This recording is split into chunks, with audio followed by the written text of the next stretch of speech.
जानकारी के लिए हमारे सहयोगी सनम एजाज हमारे साथ जुड़ चुके हैं। सनम, जिस तरह से गुपकार अलायंस की हर दिन बैठक जो है वो देखने को मिल रही है, लेकिन क्या कुछ निकल रहा है वो सबके सामने, क्या कहेंगे? देखिए, बिल्कुल आशा, गुपकार अलायंस की ना सही, लेकिन आज पीडीपी की श्रीनगर में मीटिंग थी और पीडीपी की जो सेकंड लाइन लीडरशिप है उनकी आज की श्रीनगर में हुई मीटिंग के दौरान पार्टी को जोर मजबूत बनाने के हवाले से भी जोर दिया गया और खासतौर पे चुनावों के हवाले से भी कुछ बातचीत की गई। ये सेकंड लाइन लीडरशिप की बात है, लेकिन इंपॉर्टेंट ये है कि फ्रंट लाइन पे जो गुपकार अलायंस बना हुआ है और उसमें जो दिग्गज नेता है नेशनल कॉन्फ्रेंस और महबूबा मुफ्ती या पीडीपी की, उसके साथ साथ अवामी नेशनल कॉन्फ्रेंस के मुजफ्फर शाह है और पीपल्स अलायंस वगैरह जो बना था उसके भी लीडर है, तारिगामी भी है। तो वो पिछले हफ्ते जो इंपॉर्टेंट मीटिंग हुई थी उसमें क्या कुछ रहा खास, ये बहुत ही है। अब खबरें निकल के आ रही है और उन खबरों में बहुत कुछ नजर आ रहा है। देखिए, बड़ी खबर निकल के यही आ रही है कि गुपकार अलायंस में अब सब ठीक ठाक नहीं है। एक तरह से कन्फ्रंटेशन शुरू हो चुकी है फारूक अब्दुल्ला और महबूबा मुफ्ती की। कुछ क्वार्टर्स जो हमारे जराया हैं, सोर्सेज हैं, बड़े सोर्सेज हैं, वो बता रहे हैं कि फारूक अब्दुल्ला उसी मामले पे सहमति बनाने पे तैयार हो चुके हैं और फारूक अब्दुल्ला चाहते हैं कि नई दिल्ली के साथ बातचीत की जाए और नई दिल्ली के साथ मशरूत बातचीत ना हो बल्कि उनके डायरेक्शन जो उन पे बातचीत की जाए। ये फारूक अब्दुल्ला के हवाले से खबरें आ रही है। और परसों जो मीटिंग हुई है उसमें भी जो उस मीटिंग में हमारे टॉप सोर्सेज थे उन्होंने भी बताया कि फारूक अब्दुल्ला ने प्रस्ताव दिया कि फिलहाल इलेक्शन लिए जाए, इलेक्शन चाहे यूटी में हो या स्टेट में हो। उन्होंने ये भी बताया कि यूटी स्टेट दी जा रही है जम्मू कश्मीर को, तो इसमें इलेक्शन लड़े जाए। लेकिन महबूबा मुफ्ती उसका कन्फ्रंट किया है वहीं पे उस मीटिंग में और महबूबा मुफ्ती ने उन्हें बताया है कि फिर गुपकार अलायंस ऐसा तो नहीं कि महबूबा मुफ्ती को समझाने बुझाने की कोशिश की जा रही है डॉक्टर फारूक अब्दुल्ला की तरफ से, लेकिन महबूबा मुफ्ती भी कहीं ना कहीं डॉक्टर फारूक अब्दुल्ला की राजनीति समझ चुकी है, कुछ ऐसा? देखिए, बिल्कुल जो हमारे सोर्सेज हैं वो यही बता रहे हैं कि अचानक गुपकार अलायंस की मीटिंग बुलाना, फारूक अब्दुल्ला को महबूबा मुफ्ती के घर जाना और वहां पे उस मीटिंग के अंदर हमारे जो जराया हैं, हमारे टॉप सोर्सेज, वो कहते हैं कि फारूक अब्दुल्ला बड़ा प्रेशर कर रहे थे महबूबा मुफ्ती को कि वो दिल्ली के साथ बातचीत का जो सिलसिला शुरू होने वाला है उसके लिए हामी भरे। और हमारे सोर्सेज ने यह भी बताया कि 370 से कम पे महबूबा मुफ्ती ने किसी भी समझौते पे बात करने से इनकार करते हुए बताया है कि फिर गुपकार अलायंस और ये जो दूसरी पार्टी है, चाहे इसमें सजाद गनी लोन की पार्टी है या अल्ताफ बुखारी की अपनी, फिर उनमें कोई फर्क नहीं है। फिर उनका कहना था, महबूबा मुफ्ती का कहना था कि वो लोग भी स्टेटहुड चाहते हैं, वो लोग भी स्टेटहुड के अंदर इलेक्शन लड़ना चाहते हैं, वो भी पावर चाहते हैं, तो फिर गुपकार अलायंस और कोई फर्क नहीं है। कहा जा सकता है कि सब दौड़ में है, पीपल कॉन्फ्रेंस दौड़ में लग रही है, अपनी पार्टी दौड़ में है, नेशनल कॉन्फ्रेंस दौड़ में है और सबसे बड़ी बात यहां है कि डॉक्टर फारूक अब्दुल्ला दौड़ में सबसे आगे जाना चाहते हैं। वो किसी भी तरह से कोई भी चूक नहीं चाहते हैं, जिसकी वजह से लगातार पहल करते हुए नजर आ रहे हैं, कुछ ऐसा?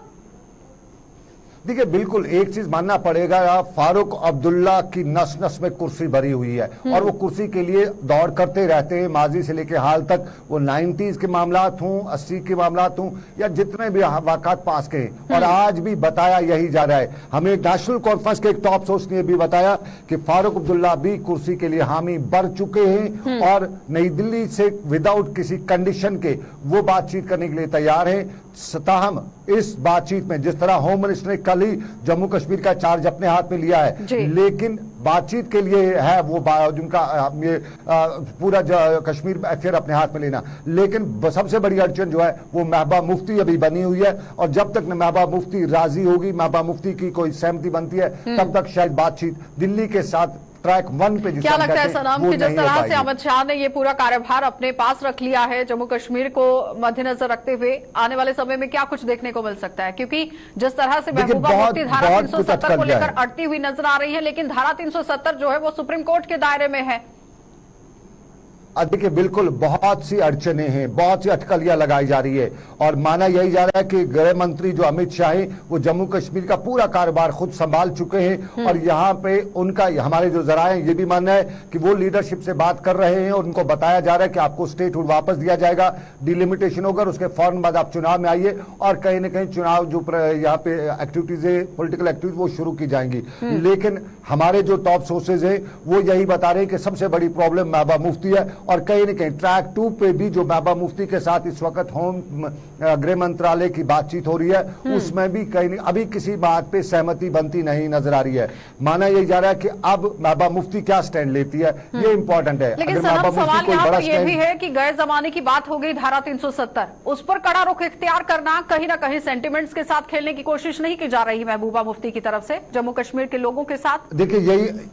ये तो तुरुप का पता है महबूबा मुफ्ती के पास, और बाकी सब लोग जो है इस वक्त जो सत्ता की कुर्सी खेल रहे हैं, महबूबा मुफ्ती ने ये तुरुप का पत्ता संभाल रखा है और इससे उसको फायदा भी मिल रहा है कश्मीर के पॉलिटिकल सिचुएशन में। 370 के साथ बात जो अपने आप को जोड़ना, ये एक फायदा की बात है पॉलिटिकल पार्टी के लिए। कहना ये बिल्कुल दुरुस्त होगा, बिल्कुल भी इसमें कोई दोराहे नहीं है कि महबूबा मुफ्ती भी कहीं ना कहीं लगातार सियासत में कूदती हुई नजर आ रही है। चाहे वो कहती हुई भी दिखी थी कि वो बिल्कुल भी सियासत में नहीं जाना चाहती है, लेकिन जो इस वक्त वो राजनीति कर रही है तो जाहिर तरीके से आम जनता को लुभाने की कोशिश की जा रही है। क्योंकि आप देखिए कि सीनियर लीडर्स जितने भी हैं वो पीडीपी पार्टी से किनारा कर चुके हैं, उसके बावजूद भी अपनी पैठ को बनाना, अपनी पार्टी का एक तरफ से स्टैंड रखना, वो कहीं ना कहीं लोगों के साथ इस तरह से कर अपने आप को आगे लाने की कोशिश कर रही हैं। देखिए, महबूबा मुफ्ती की बात कहें तो वो फिलहाल इन इलेक्शंस पे बहुत ध्यान नहीं दे रही है। जो उनकी बॉडी लैंग्वेज है, उनके पॉलिटिकल सर्कल्स है, उनका मानना है कि अभी वो पार्टी को स्ट्रांग करिए और जो आने वाले इलेक्शन हो सकते हैं यहाँ पे, इनकी तरफ उसका बहुत कम ध्यान है और वो आगे की लंबी पॉलिटिक्स खेलना चाहती है। और इस लंबी पॉलिटिक्स में उसको अगर कुछ इस वक्त जानकार बता रहे, अगर उसको नुकसान भी उठाना पड़े तो वो नुकसान उठाने के लिए तैयार है, लेकिन वो एक लीडर बनना चाहती है इस वक्त, ताकि वो एक नाम रख सके और उसके लिए वो कुछ कुर्बानियां भी देने को तैयार है, चाहे उसको सत्ता से दूर भी रहना पड़े, लेकिन लॉन्ग रन की जो पॉलिटिक्स वो खेलना चाहती है विज़ कश्मीर, तो उसमें रेस की पॉलिटिक्स खेलना चाहती है महबूबा मुफ्ती, कुछ ऐसा। बहुत बहुत धन्यवाद सनम पूरी बातचीत के लिए। तो फिलहाल आपने देखा कि किस तरह से हमारे सहयोगी सनम एजाज हमारे साथ जुड़े हुए थे, जो बता रहे हैं कि यहाँ पर लंबी रेस की पॉलिटिक्स जो है वो महबूबा मुफ्ती खेलती हुई नजर आ रही है, क्योंकि पूरी तरह से धारा 370 को लेकर कड़ा रुख इख्तियार करती हुई नजर आई है। और साथ ही साथ हर किसी को आप देखिए कि किस तरह से कुर्सी की दौड़ जो है वो देखने को मिल रही है, क्योंकि अपनी पार्टी पीपल कॉन्फ्रेंस की बात कर लीजिए या फिर नेशनल कॉन्फ्रेंस की बात कर लीजिए, हर कोई यहां पर कुर्सी की दौड़ में है। अब जनता को यहां पर समझ